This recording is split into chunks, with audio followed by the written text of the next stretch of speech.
Di banyak cerita, penjahat biasanya punya tujuan yang besar.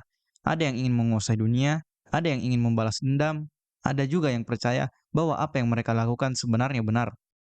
Namun ada satu karakter dari Persona 4 yang terasa sangat berbeda. Dia tidak memiliki ambisi yang besar, tidak ingin mengubah dunia menjadi kerajaan miliknya, bahkan tidak memiliki ideologi besar yang ingin ia perjuangkan. Sebaliknya, semua yang ia lakukan justru berasal dari sesuatu yang jauh lebih sederhana dan jauh lebih mengerikan, yaitu kebosanan.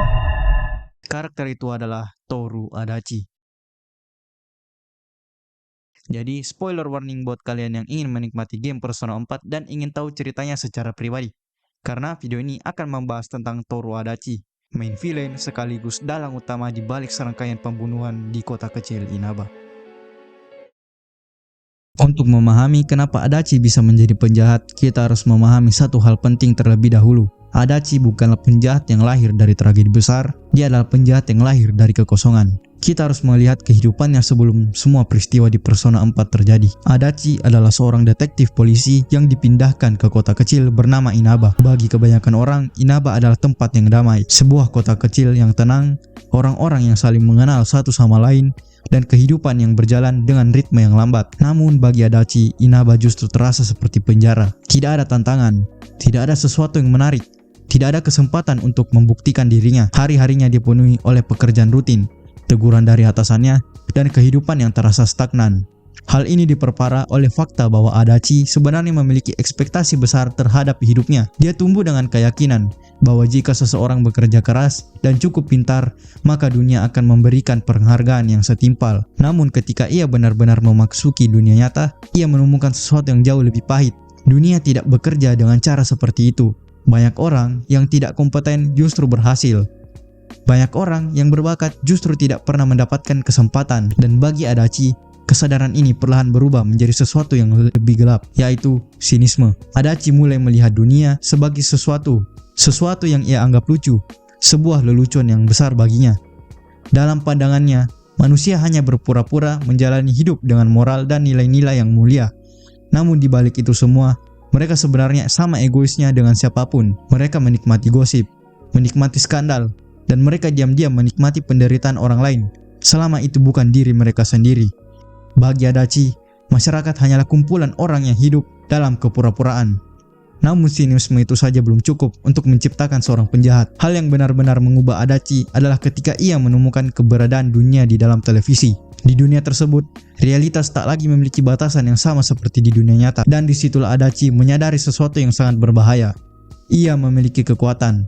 Ia bisa melempar seseorang ke dalam dunia tersebut, dan hampir tidak ada orang yang akan mengetahui apa yang sebenarnya terjadi. Tak ada siapapun yang akan mengetahui apa yang ia baru saja lakukan. Penemuan ini secara tidak langsung memberikan Adachi sesuatu yang selama ini tidak pernah ia miliki, yaitu sebuah kontrol. Selama hidupnya, Adachi selalu merasa bahwa dunia mempermainkannya. Namun sekarang, untuk pertama kalinya, ia bisa mempermainkan dunia. Awalnya semua ini terjadi hampir secara kebetulan ketika ia mendorong Mayumi Yamano ke dalam televisi. Ia bahkan tidak sepenuhnya memahami apa yang sebenarnya terjadi atau apa yang akan terjadi. Namun ketika ia melihat bagaimana kejadian tersebut berkembang, sesuatu di dalam dirinya berubah. Dunia yang sebelumnya terasa membosankan, kini tiba-tiba menjadi sebuah permainan. Sebuah permainan antara dirinya dan orang-orang yang mencoba untuk menghentikannya. Inilah titik di mana Adachi mulai memperlakukan kehidupan seperti sebuah eksperimen. Ia tidak membunuh karena sebuah ideologi besar, tidak membunuh karena sebuah rencana jahat yang kompleks. Ia melakukannya karena ia ingin melihat apa yang akan terjadi. Adachi sendiri bahkan menggambarkan dunia nyata sebagai sesuatu yang membosankan dan menjengkelkan. Jika dunia memang tidak memiliki makna, maka tidak ada alasan untuknya untuk mematuhi aturan-aturan itu. Dalam pikirannya, moralitas hanyalah sebuah ilusi sosial. Dan jika moralitas hanyalah ilusi, maka tindakan apapun tidak benar-benar berarti. Namun, ada satu hal lain yang membuat karakter Adachi menjadi jauh lebih kompleks, yaitu kesepian. Sepanjang hidupnya sendiri, Adachi hampir tidak memiliki hubungan yang benar-benar berarti dengan orang lain. Tidak memiliki teman dekat, tidak memiliki keluarga yang memahami dirinya, bahkan tidak pernah belajar bagaimana membangun hubungan emosional dengan orang lain. Ketiadaan hubungan ini memiliki dampak yang sangat besar. Karena tanpa hubungan dengan orang lain, seseorang perlahan mulai kehilangan empati terhadap orang lain. orang-orang tidak terasa lagi seperti manusia. Mereka hanyalah seperti objek. Dan bagi Adachi, dunia perlahan berubah menjadi sesuatu seperti papan permainan. Orang-orang hanyalah bidak. Yang membuat cerita Persona 4 menjadi sangat menarik adalah bagaimana Adachi sebenarnya merupakan cerminan gelap dari Yuna Rukami, protagonis utama dari Persona 4. Yuna Rukami datang ke Inaba sebagai orang asing. Namun seiring waktu, ia membangun hubungan dengan banyak orang. Persahabatan, kepercayaan, dan rasa saling memahami. Melalui hubungan inilah, Yuna Rukami belajar bahwa kebenaran tentang manusia tidak hanya berasal dari sisi gelap, tetapi juga harapan.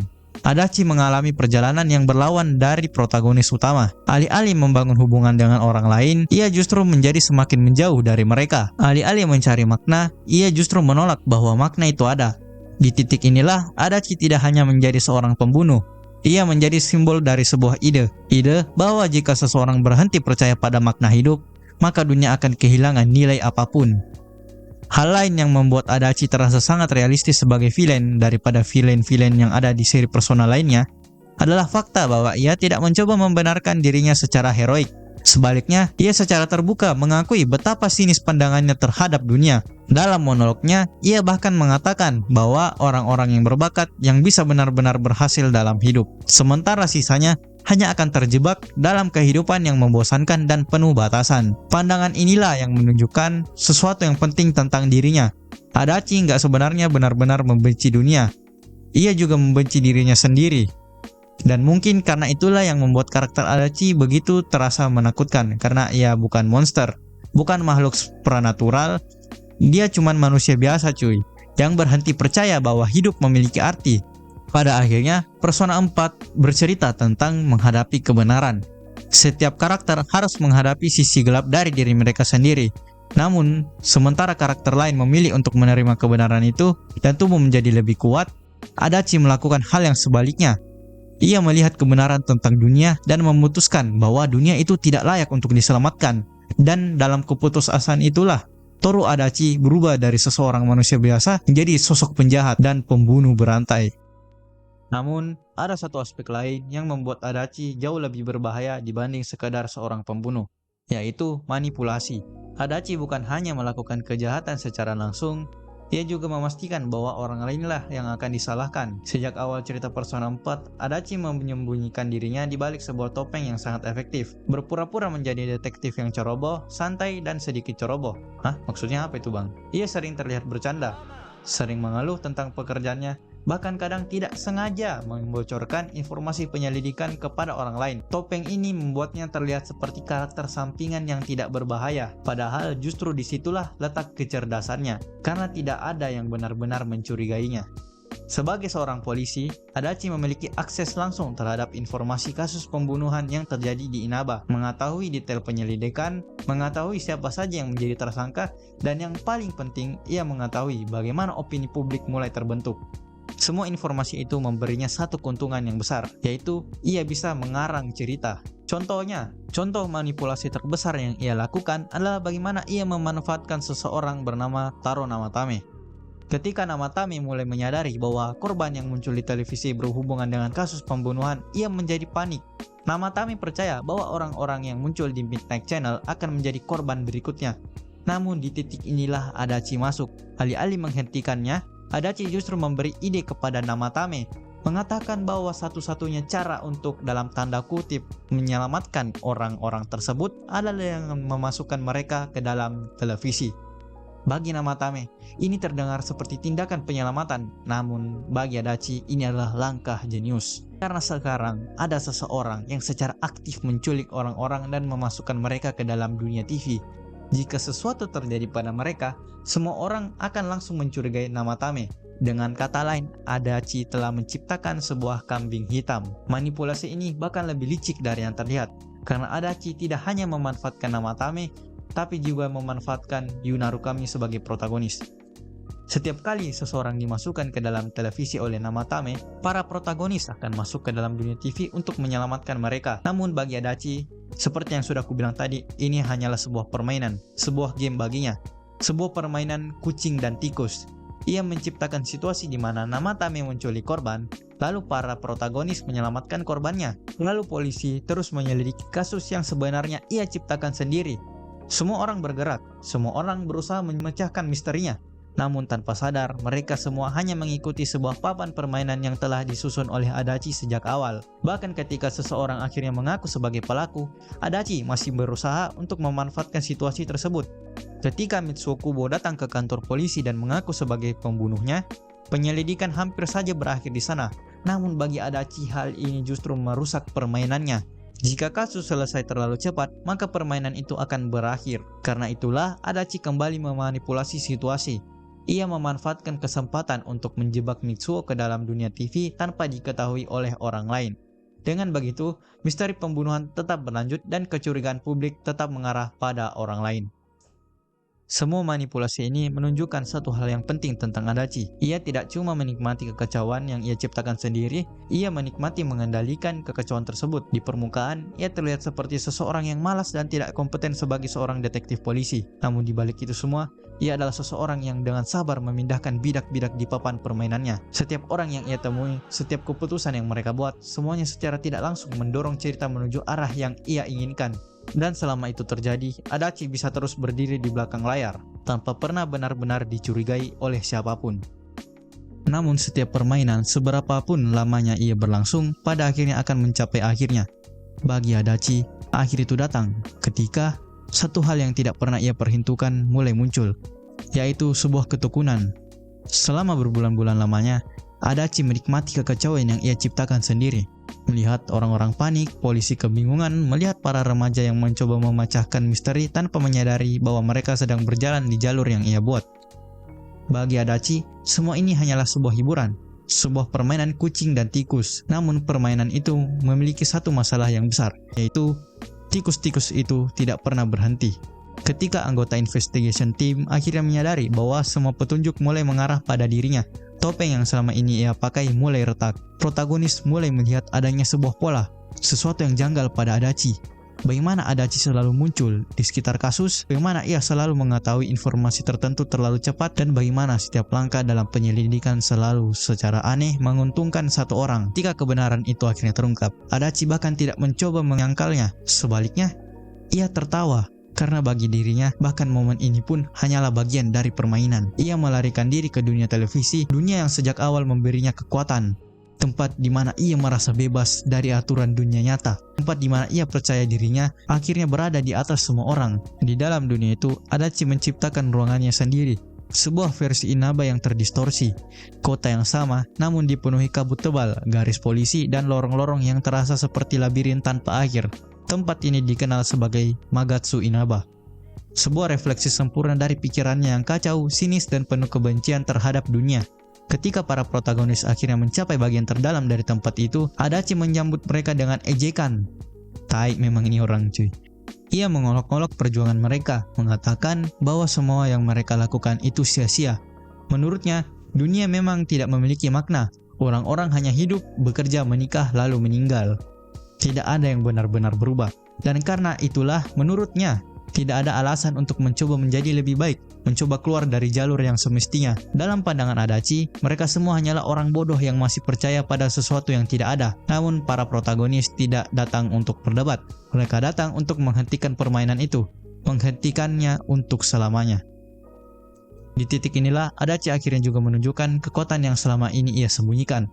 Seperti mereka, ia juga adalah seorang pengguna persona. Persona miliknya ialah Magatsu Izanagi, sebuah versi gelap dan rusak dari Izanagi. Persona yang digunakan oleh Yu Narukami, sang protagonis. Jika Izanagi melambangkan pencarian kebenaran, maka Magatsu Izanagi melambangkan kebalikan dari itu semua. Distorsi, kebencian, dan penolakan terhadap kenyataan. Pertarungan antara keduanya bukan hanya sekadar pertarungan kekuatan. Ini adalah pertarungan dua cara pandang terhadap dunia. Di satu sisi, Adachi yang percaya bahwa hidup tidak memiliki makna. Di sisi lainnya, para protagonis yang percaya bahwa makna hidup diciptakan melalui hubungan dengan orang lain. Pada akhirnya, kekuatan Adachi tidak cukup. Ia dikalahkan oleh kekuatan yang lebih besar dari dirinya sendiri, yaitu Nakama Power. Permainan yang selama ini ia kendalikan akhirnya runtuh. Dan untuk pertama kali sejak semua ini dimulai, Adachi tidak memiliki kendali. Setelah kekalahannya, sebuah kebenaran lain terungkap. Kekuatan yang ia gunakan selama ini ternyata juga dipengaruhi oleh entitas misterius bernama Ameno Sagiri. yang berusaha menenggelamkan dunia di dalam kabut dan ilusi. Namun bahkan tanpa pengaruh itu, Adachi sendiri mengakui bahwa semua tindakannya tetap merupakan pilihannya sendiri tanpa campur tangan Ame no Sagiri. Ya, gimana mau campur tangan orang Ame no Sagiri aja nggak punya tangan cuy. Tidak ada yang paksa dia tidak dikendalikan sepenuhnya, semua pembunuhan yang ia lakukan sepenuhnya atas keinginannya sendiri. Nah, yang menarik adalah bagaimana Adachi bereaksi setelah semuanya berakhir. Ia tidak mencoba melarikan diri lagi, ia tidak mencoba menyalahkan orang lain, sebaliknya ia terlihat hampir kosong. Seolah-olah permainan yang selama ini memberikan hiburan akhirnya benar-benar selesai. Ketika polisi datang untuk menangkapnya, Adachi akhirnya menerima nasibnya. Ia setuju untuk mengakui semua kejahatannya dan bekerja sama dengan penyelidikan. Dan di momen singkat itulah terlihat sesuatu yang jarang muncul dari dirinya selama cerita berlangsung, yaitu penyesalan. Ironisnya, kekalahan Adachi justru membuktikan bahwa ia salah sejak awal. Menurutnya, manusia hanyalah makhluk egois yang hidup tanpa makna, namun para protagonis berhasil mengalahkannya. Justru karena kebalikan dari itu, persahabatan, kepercayaan, dan keberanian untuk menghadapi kebenaran diri sendiri. Hal-hal yang selama ini selalu dianggap sebagai kebohongan yang tidak memiliki makna. Pada akhirnya, kisah Adachi bukanlah kisah tentang seorang penjahat yang ingin menghancurkan dunia. Ini adalah kisah tentang seseorang yang berhenti percaya bahwa dunia layak diperjuangkan. Seseorang yang melihat kekosongan dalam hidup dan memilih untuk tenggelam di dalamnya. Namun Persona 4 menunjukkan satu pesan yang sangat jelas cuy, bahwa menghadapi kebenaran mungkin menyakitkan, namun menolak kebenaran hanya akan menciptakan kabut yang lebih tebal. Dan Adachi adalah contoh nyata orang yang memilih hidup di dalam kabut itu sampai akhirnya seseorang datang dan memaksanya keluar dari sana. Kurang lebih seperti itulah kisah dari Toru Adachi. Ironis memang, seseorang yang bosan dan hanya ingin diakui sampai melakukan tindakan yang sejauh itu. Beginilah coy ciri-ciri orang yang jauh dari Tuhan. Bukannya mencari makna hidup secara baik-baik, dia malah menafsirkan kalau makna hidupnya adalah memainkan sebuah permainan agar ia merasa bahwa dirinya punya tujuan. Mungkin segitu dulu video yang bisa saya sampaikan, kurang dan lebihnya what the hell, apa ini coy presentasi. Dan